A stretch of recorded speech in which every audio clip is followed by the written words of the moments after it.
하나님 말씀 보도록 하겠습니다. 하나님 말씀은 창세기 5장 21절부터 24절까지 말씀입니다. 구약성경 6쪽 되겠습니다. 창세기 5장 21절부터 24절 구약성경 6쪽입니다. 다 찾으신 줄 알고 오늘 이 아침 우리를 향하여 주시는 하나님의 말씀인 줄 압니다. 우리 다 같이 한 목소리로 합독해 올리도록 하겠습니다. 에녹은 65세에 무두셀라를 낳았고 무두셀라를 낳은 후 300년을 하나님과 동행하며 자녀를 낳았으며 그는 365세를 살았더라. 에녹이 하나님과 동행하더니 하나님이 그를 데려가심으로 세상에 있지 아니하였더라. 아멘. 오늘 우리가 함께 읽은 이 창세기 말씀을 가지고 함께 나눌 제목은 동행 이것이 예배입니다. 저를 한번 따라해 주세요. 동행 이것이 예배입니다. 동행 이것이 예배입니다. 한 번만 더 하겠습니다. 동행 이것이 예배입니다. 동행 이것이 예배입니다. 아멘. 영국의 한 일간지에 맨체스터서부터 런던까지 가장 빨리 가는 방법을 이제 물어보면서 이것을 마치는 사람에게는 상당한 금액의 상금을 주겠다라는 것이 발표가 되어졌습니다. 많은 사람들이 상당한 금액의 상금이 거기에 달려 있으니 관심을 갖게 되어졌습니다. 모든 일반인들은 물론이고 또 이 수학자라든지 아니면 교통에 관계되어지는 사람들이라든지 이런 사람들이 많이 참여하게 됐습니다. 이런저런 방법을 이제 제시해서 답을 내는 사람들이 참 많았습니다. 어떤 사람은 교통수단을 총동원해서 어떻게 하면 빨리 갈 수 있을까 하는 것을 제시했고, 어떤 사람은 지도를 펴놓고 최고의 단기간, 최고의 단거리를 계산해서 이렇게 가면 가장 빨리 가겠구나 해가지고 그것을 방법으로 제시한 사람도 있다고 합니다. 뭐 여러 가지 많은 아이디어들이 쏟아졌겠죠. 근데 참 우습게도 결과적으로 이 답이 무엇이었는가 하면 좋은 친구와 함께 가는 것이 제일 빨리 가는 거라고 그렇습니다. 이해가 가십니까? 좋은 친구와 가는 것, 좋은 친구와 함께 가는 것이 가장 빨리 가는 것이다 라고 이렇게 합니다. 거리가 문제가 아니라, 이 시간이 문제가 아니라 누구와 함께 가느냐 하는 것이 가장 빨리 가는 방법이라고 얘기합니다. 여러분 정말로 그렇습니다. 우리가 긴 장거리 여행을 하다 보면 한 일주일씩, 이주일씩 뭐 이렇게 장거리 여행을 하다 보면 마음이 맞고 또 뜻이 맞는 사람과 함께 여행을 하면은 얼마나 행복하고 즐겁고 감탄이 넘치는지 그저 열흘이 하루같이 금방 지나가서 마음에 아쉬움이 있고 또 기쁨이 넘치는 그런 경우가 있습니다.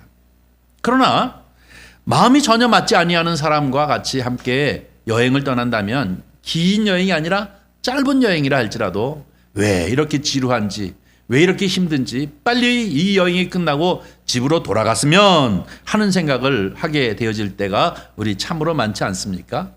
그렇다고 한다면 그 여행의 길고 짧음이 날짜에 있는 것이 아니라 누구와 함께 이 여행을 가느냐에 따라서 아쉬움도 생기고 또 이 여행을 가느냐에 따라서 기쁨도 생기는 것입니다. 감탄도 생기는 것입니다. 그러나 마음에 전혀 맞지 아니하는 사람하고 가게 되어지면 하루가 열흘같이 느끼는 것이죠. 우리 인생도 마찬가지입니다. 우리 인생도 오르막길이 있는가 하면 내리막길이 있고 또 내리막길이 있는가 하면 오르막길이 있습니다. 야, 이제는 나는 희망이 없다라고 생각하지만 그러나 따지고 보면 또 이제 희망이 생기고 하는 여러 가지 오르막 내리막 이렇게 하면서 우리의 인생의 여정을 살게 되어지는데 우리의 인생이 행복할 수 있는 것은 어떤 것일까요? 누구와 함께 동행하느냐, 어떤 좋은 사람과 동행하느냐에 따라서 행복이 넘쳐나게 되어지는 줄 믿습니다.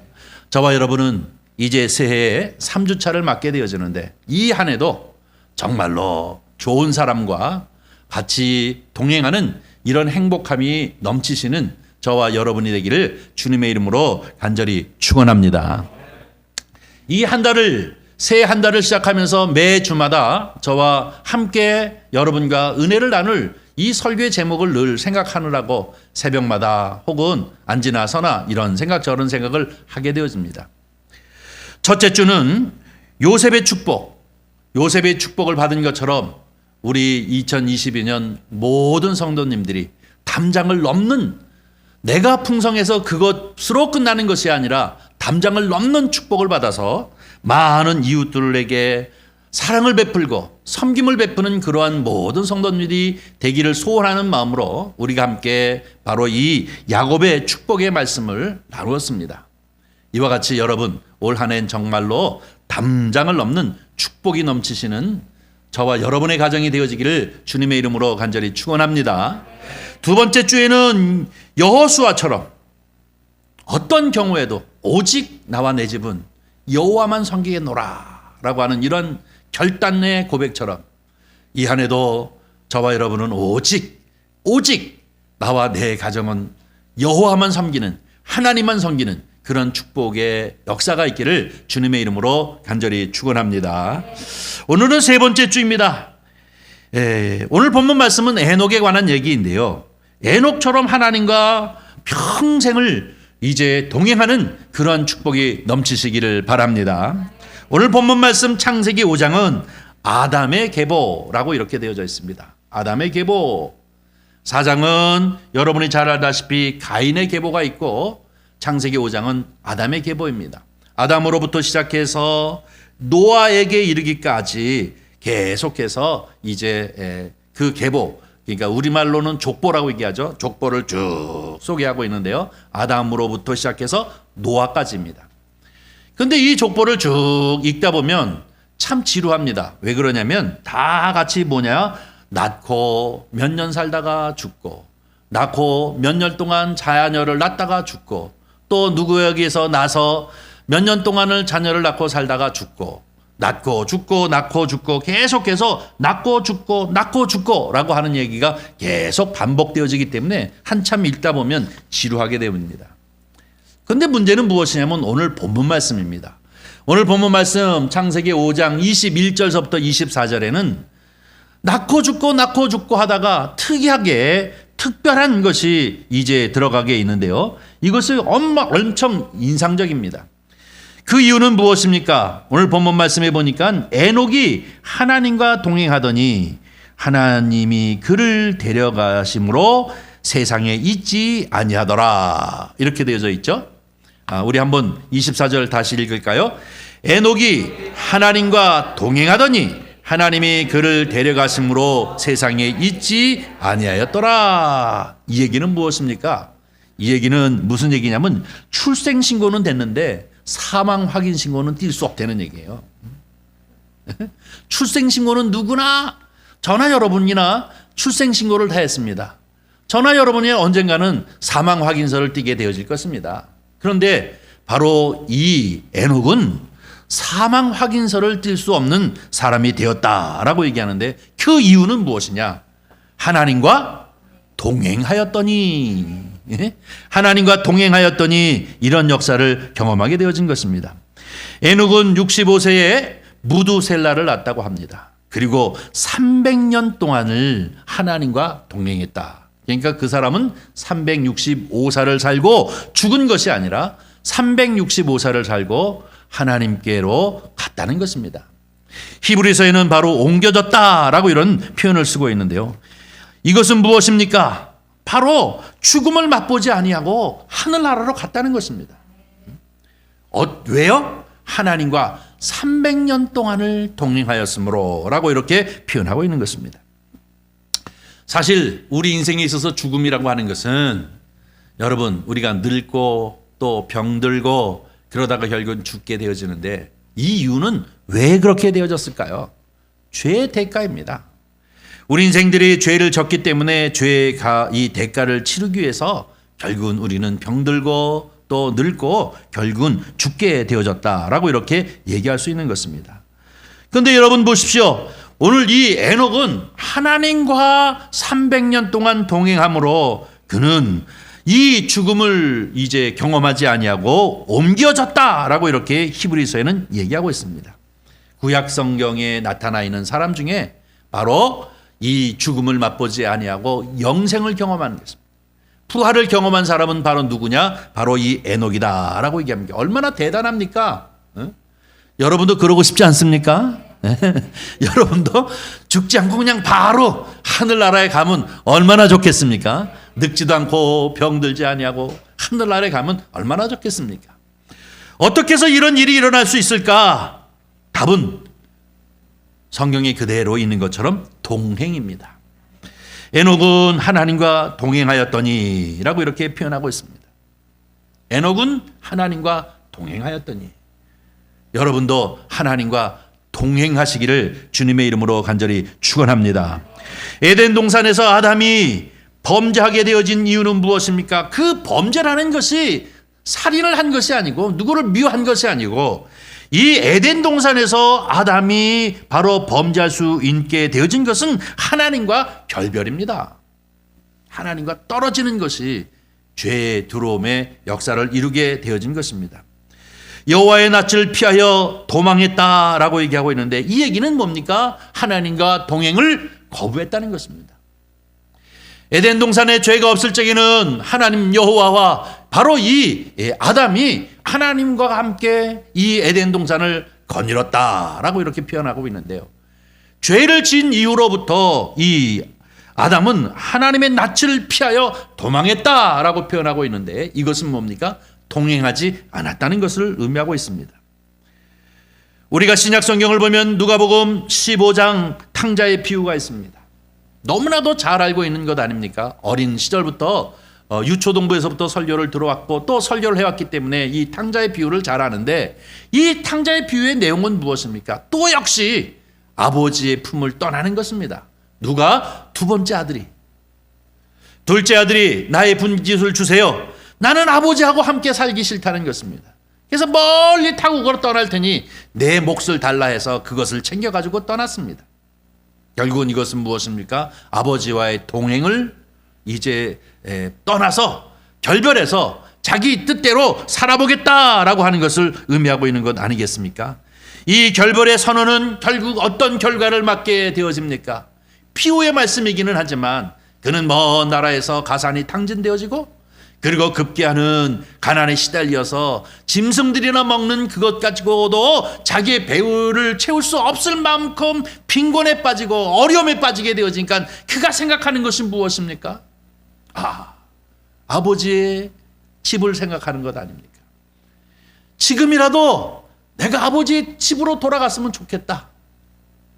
그런데 아버지로부터 받은 모든 자산을 다 탕진해버렸으니 그가 얘기하기를 뭐라고 얘기합니까? 내가 아버지 집에 돌아가서 아들로서가 아니라 결국 이 품꾼으로서 하루하루로 이제 품삯을 받아서라도 이 먹고 살았으면 좋겠다라는 생각을 하게 되지 않습니까? 그가 어슬렁어슬렁 아버지의 집으로 돌아왔을 때 아버지께서는 그를 걸싸안고 이제 가락지를 끼워주고 송아지를 잡고 잔치를 배설하고 하면서 기뻐하는 모습이 이 누가복음 15장의 탕자의 비유에 나타나 있는 것을 볼 수 있습니다. 결국은 무엇으로 끝납니까? 아버지와의 동행으로 끝나는 것 아니겠습니까? 사랑하는 성도 여러분, 오늘 이 본문 말씀을 통해서도 우리에게 뭐라고 얘기하고 있냐면 이 동행을 강조하고 있습니다. 21절서부터 24절까지 말씀을 쭉 읽노라면 에녹이 하나님 앞에 크고 위대한 일을 한 것이 하나도 없습니다. 에녹이 단지 하나님 앞에 이제 한 일은 무엇입니까? 동행입니다. 동행. 하나님 앞에 큰 업적을 이룬 것이 아닙니다. 그가 오직 한 것은 단 하나, 하나님과 동행하였다. 하나님과 300년 동안 동행했다라고 이렇게 얘기하고 있습니다. 사실 여러분 에덴 동산은 어떠한 곳일까요? 자연 환경이 참 좋고 풍요가 넘치는 곳이 분명할 것입니다. 그런데 이 에덴 동산은 자연 환경이 좋고 풍요가 넘치는 좋은 곳이기도 하지만 그러나 그보다 더 좋은 것은 무엇 때문에 좋습니까? 바로 하나님과 동행하기 때문에 에덴 동산이 축복의 동산인 줄 믿습니다. 이것이 가장 중요한 것이죠. 에덴 동산은 하나님과 동행하는 곳, 그렇기 때문에 좋은 환경도 중요하고 풍요로움도 중요하지만 그것보다도 더 중요한 것은 하나님과 동행하는 것, 하나님과 함께 이 동산을 거느릴 수 있는 곳이기 때문에 에덴 동산이 축복의 땅이 되어지지 않습니까? 성경을 보니까 창세기 5장뿐만 아니라 6장에도 또 한 사람이 하나님과 동행했다라고 표현하고 있는데요. 창세기 6장 9절 말씀을 보면 노아가 그러했습니다. 6장 9절 말씀입니다. 한번 읽습니다. 시작. 이것이 노아의 족보니라. 노아는 의인이요 당대의 완전한 자라. 그는 하나님과 동행하였으며. 할렐루야. 노아가 동행해가지고 어떻게 됐습니까? 노아와 그 가정이 홍수 심판에서 구원을 얻지 않습니까? 모든 세상이 죄악이 관영함으로 모두 하나님의 심판에 있어서 결국은 홍수가 나게 되어졌고 그들은 다 죽었지만 방주를 통해서 구원받은 가정이 누굽니까? 노아와 그의 가족들만 구원함을 얻었다라고 하는 것을 성경에 얘기하고 있는데 그것은 어떻게 가능할까요? 하나님과 동행하였기 때문이라고 얘기하고 있습니다. 그래서 그는 하나님과 동행하였으며 라고 얘기하고 있습니다. 바로 하나님과 동행한 이 노아도 결국은 하나님 앞에 큰 은혜를 입은 사람입니다. 여러분, 하나님과 동행한다고 하는 것은 너무나도 중요한 것입니다. 온 세상이 다 죄악 가운데 빠졌음에도 불구하고 거기에 따르지 아니하고 오직 믿음의 길을 걸은 사람들, 이 사람들은 죽음을 맛보지 아니하고 하늘나라에 옮겨졌을 뿐만 아니라 이 세상이 심판을 받을 때 그 심판 아래 있지 아니하고 바로 구원의 역사를 이제 경험한 사람들, 이 모든 사람들이 하나님과 동행한 사람입니다. 여러분, 무엇이 동행입니까? 동행이라고 하는 것은 다른 말로 얘기하면 순종입니다. 다시 말하면 마음과 뜻이 같을 때에 이 동행이 가능한 것 아니겠습니까? 여러분, 가만히 우리 인생을 가만히 살고 또 나 자신뿐만 아니라 우리 주변을 돌아다 보면 부부간에도 행복한 가정을 이루며 평생 이제 살아오는 가정들을 보면 대개 순종적인 사람들입니다. 아내는 남편에게, 남편은 아내에게 순종적인 사람은 화평한 가정을, 샬롬의 가정을 이루고 삽니다. 여러분, 이것을 우리는 동행이라고 합니다. 늘 함께하기에 힘이 되는 것이죠. 늘 함께하기에 위로가 되는 것이죠. 늘 함께하기에 격려가 되어지는 것 아니겠습니까? 늘 함께하기에 행복한 것, 이것이 바로 뜻이 맞고 마음이 맞기 때문에 함께 동행하는 것입니다. 친구도 마찬가지입니다. 우리는 베프라고 하는 이 친구는 이제 정말로 어떤 친구가 좋은 친구입니까? 뜻과 마음이 맞는 친구가 베프가 되는 겁니다. 10년 지기가 돼도 20년 지기가 돼도 30년 지기가 돼도 40년 지기 50년 지기가 돼도 변함없이 언제나 만났던 것처럼 만날 때마다 기쁘고 만날 때마다 위로가 되어지고 만날 때마다 힘이 되어지는 이 베프, 아주 훌륭한 친구는 어떤 친구입니까? 항상 마음이 맞고 뜻이 맞기 때문에 그런 것 아니겠습니까? 이들에게는 무엇이 있습니까? 순종적인 자세가 있는 것입니다. 상대를 먼저 생각하고 배려하는 순종의 자세가 있을 때 이렇게 되어지는 것이죠. 자기 고집대로 사는 것이 아니라 자기의 뜻을 고집하는 이런 상태라고 한다면 한 가정에 사는 부부라도 정말 사실상 티격태격거리면서 다른 생각을 가지고 있기 때문에 행복하지 않을 수밖에 없는 것이에요. 그러나 내 고집을 꺾고 내 생각을 꺾고 상대의 생각을 존중히 여기는 마음, 이 순종적 마음을 가진다고 한다면 이것은 결국 동행하는 은혜가 있는 것인 줄 믿습니다. 예수님께서 33년의 육신을 입고 이 세상 가운데 오셔서 살으셨습니다. 그런데 예수님의 살으신 이 모든 삶을 대표적으로 뭐라고 얘기하며 바로 하나님과 동행하는 삶이었다는 것입니다. 하나님에게 순종하는 삶이었음을 우리는 잘 기억합니다. 아버지, 내 뜻대로 하겠으니 좀 기다리세요. 내 뜻대로 하겠으니 좀 뒤로 물러서 주세요 라고 한 적은 한 번도 없습니다. 아버지의 뜻이 무엇이냐? 그 나라와 그 의를 구하라 라고 얘기했습니다. 그분께서는 십자가에 달리기 전에도 이 십자가를 진다는 것은 너무나도 고통스러운 일이기는 하나, 그러나 겟세마네 동산에서 그가 기도하신 내용이 뭡니까? 아버지, 내 뜻대로 마옵시고. 누구의 뜻대로요? 아버지의 뜻대로 하옵소서. 내 뜻대로 마옵시고 아버지의 뜻대로 하옵소서. 그 아버지가 원하시는 뜻대로 그는 십자가에 달렸고 그 십자가에서 다 이루었다 함으로 하나님이 그를 안으셔서 죽은 자 가운데서 살리심으로 부활의 소망의 첫 열매를 만드신 분이 바로 우리 주님이심을 믿습니다. 어떻게 이렇게 기적적인, 어떻게 이렇게 세상의 모든 소망적인 일들을 감당할 수 있을까요? 이것은 바로 하나님과의 동행인 줄 믿습니다. 여러분, 에녹도 바로 모든 인류들은 또 노아도 모든 사람들은 불순종의 길을 향해 저마다 고집을 부리고 다 가서 이 세상이 죄악이 관연했지만 이 에녹은, 이 노아는 하나님과 동행함으로, 순종함으로 하나님을 기쁘시게 해드렸습니다. 에녹은 300년 동안 하나님을 기쁘시게 해드린 이 동행의 삶을 살았습니다. 사랑하는 성도 여러분, 저와 여러분도 이렇게 새로운 한 해를 시작하면서 이 한 해도 하나님과 동행하는 삶을 사시기를 주의 이름으로 축원합니다. 이것은 하나님이 기뻐하시는 일인 줄 믿습니다. 히브리서 11장 5절 6절 말씀을 우리 한번 읽도록 하겠습니다. 다 같이 읽습니다. 믿음으로 에녹은 죽음을 보지 않고 옮겨졌으니 하나님이 그를 옮기심으로 다시 보지 아니하였느니라. 그는 옮겨지기 전에 하나님을 기쁘시게 하는 자라 하는 증거를 받았느니라. 믿음이 없이는 하나님을 기쁘시게 하지 못하나니 하나님께 나아가는 자는 반드시 그가 계신 것과 또한 그가 자기를 찾는 자들에게 상 주시는 이심을 믿어야 할지니라. 아멘. 할렐루야.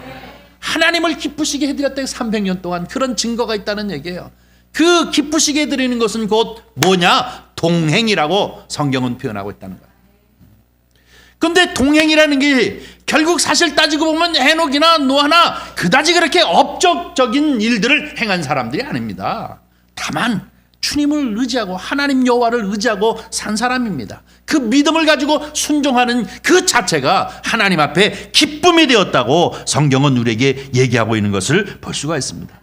사랑하는 성도 여러분, 저와 여러분도 언제나 하나님을 기쁘시게 해드리는 동행하는 삶을 사시는 은혜가 있기를 주님의 이름으로 간절히 축원합니다. 성경을 다시 깊이 읽어보면 창세기 5장 21절서부터 24절까지 말씀을 이렇게 보면 하나님이 에녹과 함께 하셨다라고 표현하지 않고 하나님이 에녹과 어떻게 해요? 동행하셨다라고 표현하지 않습니까? 함께와 동행의 어떤 측면이 있을까? 하나님은 우리와 늘 함께 하십니다. 하나님은 우리와 늘 함께 하십니다. 마태복음에 보면 내가 너희와 영원히 함께 하겠다고 하는 이 임마누엘의 은혜를 얘기하셨습니다. 그러나 이것은 하나님 편에서 우리와 함께 하시는 것이고 우리는 하나님을 기쁘시게 해드리는 것은 무엇이냐? 동행인 줄 믿습니다. 하나님 물론 우리와 함께 하시죠.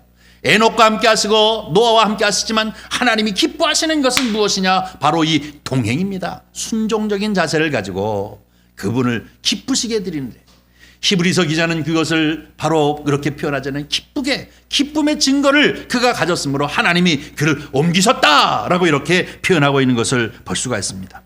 사랑하는 성도 여러분, 저와 여러분은 정말로 동행을 통하여 하나님을 기쁘시게 해드리는 그런 은혜가 있기를 주의 이름으로 간절히 축원합니다. 어떻게 동행하는 것일까? 바로 제가 오늘 설교 이 동행, 이것은 곧 예배, 이것은 예배입니다 라는 제목을 이제 세웠는데요.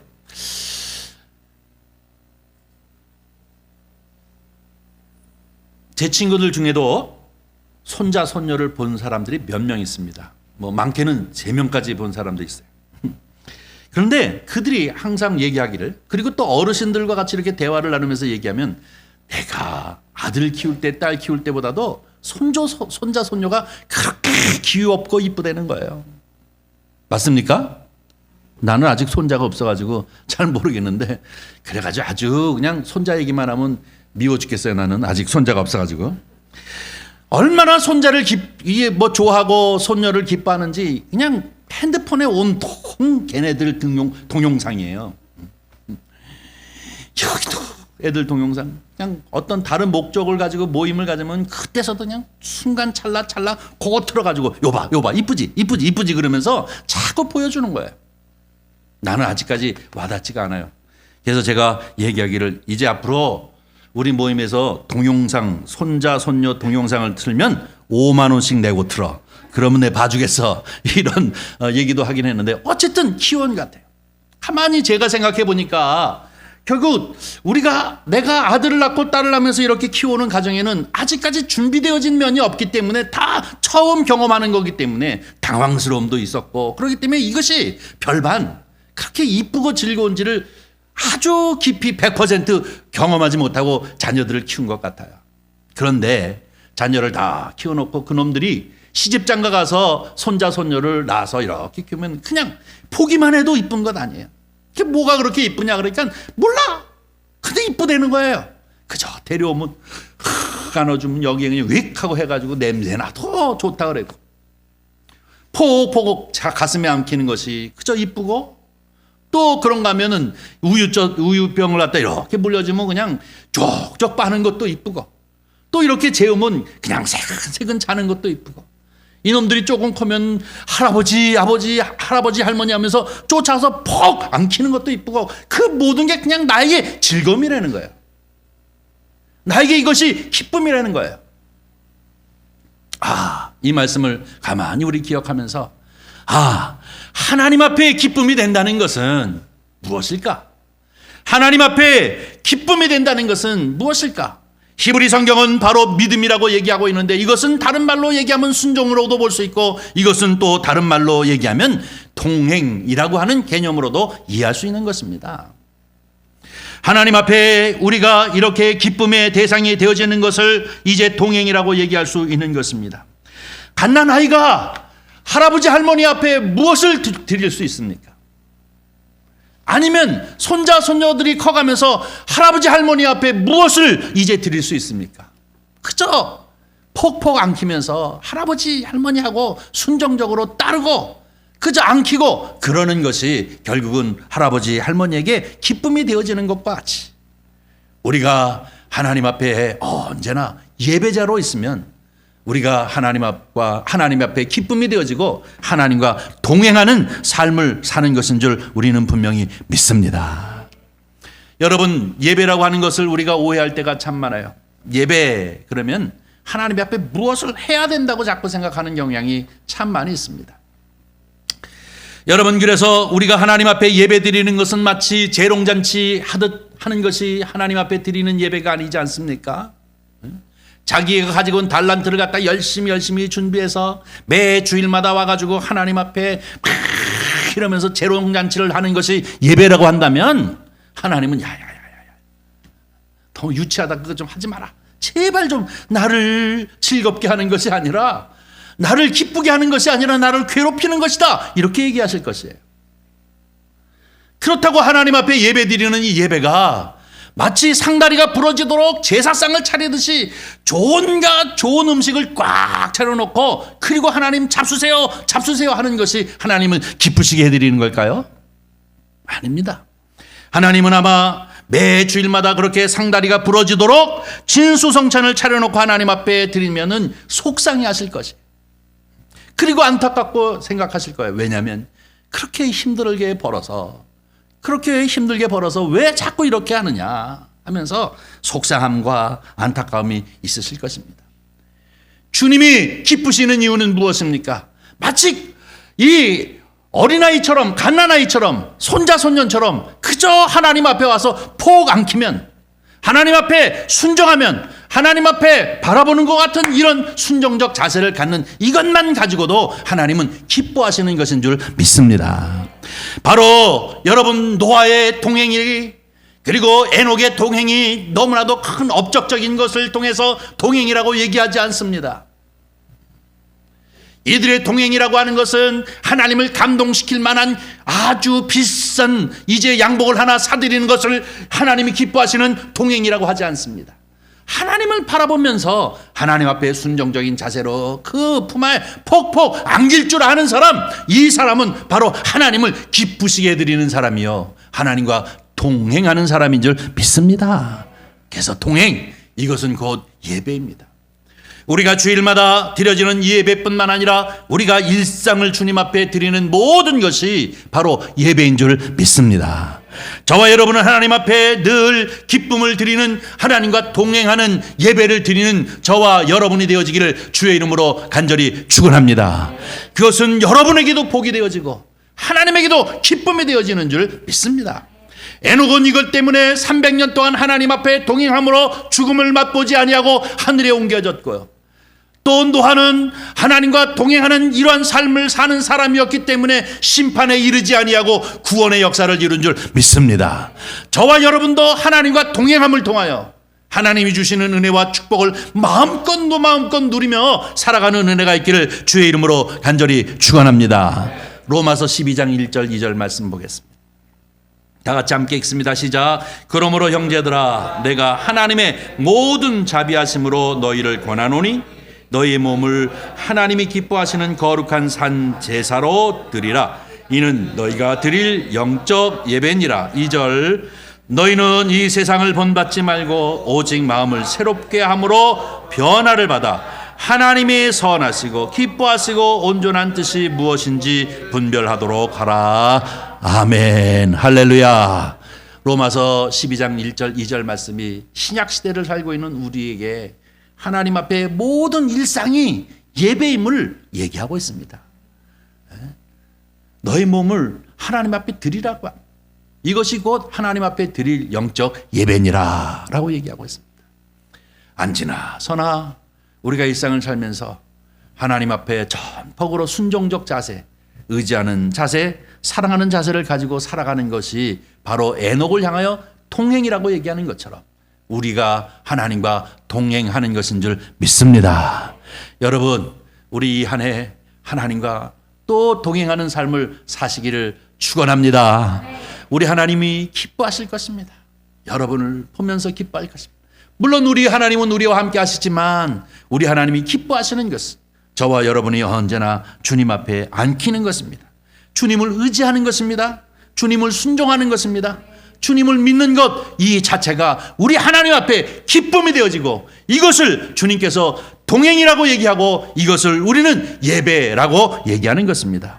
언제나 하나님께서 우리를 향하여 임재하실 때마다 응답이 있는 것, 이리 와라고 얘기할 때 할아버지 하고 쫓아가 앉히는 것, 이것이 부르심에 대한 응답이 아니겠습니까?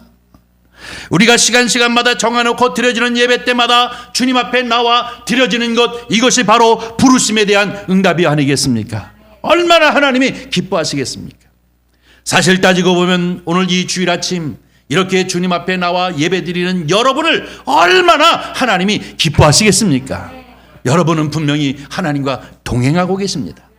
바로 이 에녹이 복을 받은 것처럼, 이 노아가 하나님 앞에 큰 은혜를 입은 것처럼 저와 여러분도 언제나 귀여운 손자 소녀처럼 언제나 하나님을 의지하고 하나님의 부르심에 대하여 응답하고 그리고 의지하며 순종적 자세를 가지고 이 한 해도 주님 안에서 동행하며 살아감으로 말미암아 하나님 앞에 놀라운 복을 받으시는 그런 은혜가 넘치시기를 주의 이름으로 간절히 축원합니다. 기도하겠습니다. 자비로우신 아버지 하나님, 감사합니다. 무엇이간데 우리를 사랑하셔서 하나님을 알게 하시고 우리가 하나님의 자녀임을 늘 기억하게 하시며 또 주님의 도우심과 인도하심이 우리 가운데 늘 있는 것을 기억하며 주님의 부르심에 언제나 응답하며 주님을 의지하며 살 수 있도록 은혜 베푸심을 정말로 감사드립니다.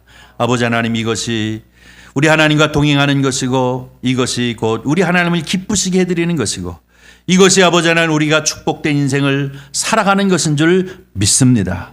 이 한 해도 주 안에서 시작하게 하신 하나님 아버지, 주님과 동행하는 한 해가 되어지도록 축복하여 주시어서 하나님 앞에 기쁨이 되게 하여 주시옵시고 우리에게는 축복과 은혜가 되어질 수 있도록 축복하여 주시옵소서. 우리 구주 예수님의 이름으로 기도하옵나이다. 아멘. 아멘.